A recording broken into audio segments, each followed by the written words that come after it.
to start a story with a map. Vikings actually didn't have maps. They navigated by the stars, which is kind of amazing. Imagine setting off into the unknown and not knowing where you're going. But I like to start a story with a map, and lots of writers do this.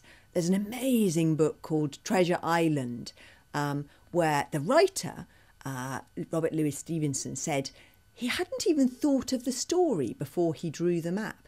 And as he drew the map of Treasure Island, the pirates came creeping out of the map at him. Long John Silver, who's the hero of that book, or rather the villain, came creeping out of the map at him. So drawing the map gave him the idea for the story. And I think this is a great way to start a story, by drawing a map of your imaginary place. And as you draw it, it gives you ideas for the story. And it also makes somewhere imaginary feel like a real place. So I always start my stories with a map.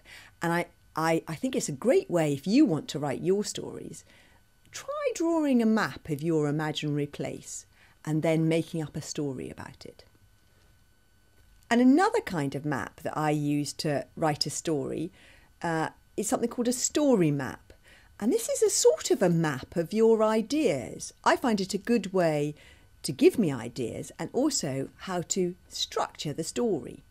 So I start off with an idea in the middle, and then I have lots of different ideas that I sort of shoot out from the central idea in the middle. And this gives me ideas for the story and also a way of structuring the story as I go along. What you can see on this piece of paper is a sort of ideas map.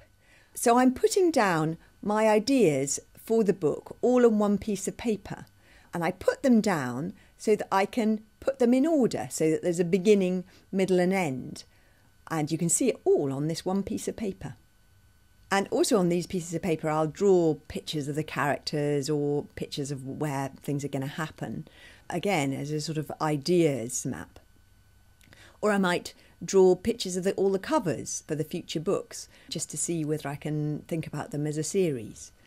And if I'm writing a book for younger children, I'll actually make a little book.